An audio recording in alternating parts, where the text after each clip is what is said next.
देखिए तो हमारे पास क्वेश्चन नंबर 1 है कि if q is two T square plus 40 plus 5 find instantaneous current at t is to 3 second and average current from 0 to 2 second. तो ध्यान से देखिए, पहले क्वेश्चन को हम समझते हैं। तो क्वेश्चन में ये दिया गया है कि हमारे पास q जो है यानी charge as a function of time दे रखा है आपको, और हमें बताना है कि इंस्टेंटेनियस करंट क्या है 3 सेकंड पे और एवरेज करंट क्या है। तो सबसे पहले हम बात करेंगे कि इंस्टेंटेनियस करंट का फार्मूला क्या होता है आई इंस्टेंटेनियस। तो आई इंस्टेंटेनियस होता है d q by d t. तो d q by d t निकाल लेते हैं। क्यू हमारे पास क्या है, क्यू हमारे पास है क्यू हमारे पास है T square plus 4t plus 5। तो इसको डिफ्रेंशिएट कर देते हैं। कैसे, d by d t of q, q क्या है हमारे पास t square plus 4t plus 5। इसको डिफ्रेंशिएट जब करते हैं तो हमारे पास टी स्क्वायर का पावर आएंगे, पावर एक कम 2t प्लस 4 निकल कर आएगा। खैर ये आप लोग तो बहुत ही आसान है, जानते होंगे। अब D q by d T हमारा जो निकल कर आ गया है, यानी आई इंस्टेंटेनियस जो निकल कर आ गया है वो कितना निकल आया, 2t प्लस 4 निकल आया। अब आई इंस्टेंटेनियस एट 3 सेकेंड। अब आपको इस आई इंस्टेंटेनियस आपने निकाल लिया 2t+4।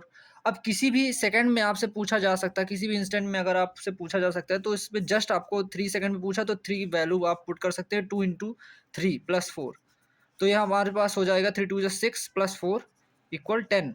तो ये 10 एम्पियर आपका इंस्टेंटेनियस यानी तीसरे सेकंड पे, थर्ड सेकंड में 10 एम्पियर आएगा। अगर आपसे इसी पे पूछा जाए कि आई इंस्टेंटेनियस बताओ 5 सेकंड पे, 5 सेकंड पे क्या होगा, तो आप जस्ट 5 रख के और बता सकते हो। तो 5 2 10 प्लस 4 कितना हो गया 5 2 10 प्लस 4 14 एम्पियर हो गया। अगर हम अब दूसरे क्वेश्चन की हम बात करते हैं, इसी पे जो नेक्स्ट क्वेश्चन था कि आई एवरेज निकालना है।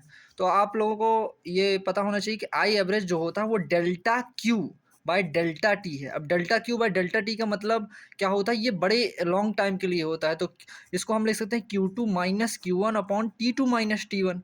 अब ये क्यू टू क्या है, तो क्यू टू वह चार्ज है जो कि लास्ट में आया था। मतलब अगर हमको निकालना है 0 to 5 सेकंड के बीच का एवरेज, तो Q2 वो निकल कर आएगा जब 5वें सेकंड पे Q2 क्या था, यानी 5th सेकंड पे। तो 5th सेकंड पे देखते हैं कि चार्ज कितना हो रहा है। तो चार्ज पे हमारे पास चार्ज का जो फॉर्मूला था T square plus 4t plus 5, इस पे अगर हम 5 रखते हैं टी की जगह कि 5वें सेकंड में क्या हमारे पास चार्ज होगा, तो 5 5 जो 25 प्लस 4 इंटू 5 प्लस 5, यानी यहाँ से 50 निकल कर आ रहा है। तो हम Q2 को हम रख सकते हैं यहाँ पास 50। इसी तरह Q1 निकाल सकते हैं। Q1 कब निकालना है, जब टाइम इज इक्वल्स टू 0 हो। तो 0 अगर रखते हैं तो हमारे पास 5 निकल आता है, यानी Q1 5 निकल कर आता है। और हम यहाँ से रख देते हैं 5 माइनस, बैटरी सेवर चालू कर, चालू है ना, हाँ 5 माइनस 0। तो यहाँ से निकल कर आता है 45/5 यानी 9 एम्पियर। अब देख सकते हैं आप कि एवरेज करंट जो निकल कर आया वो 9 एम्पियर निकल कर आया है। जबकि इंस्टेंटेनियस करंट अगर 5वें सेकंड की बात करें तो 14 एम्पियर यहाँ से निकल कर आया है। Thank you. आप देख सकते हैं ये क्वेश्चन आपको एकदम क्लियर हो गया होगा। अगर क्लियर नहीं है तो आप दोबारा रिपीट कर सकते हैं। Thank you.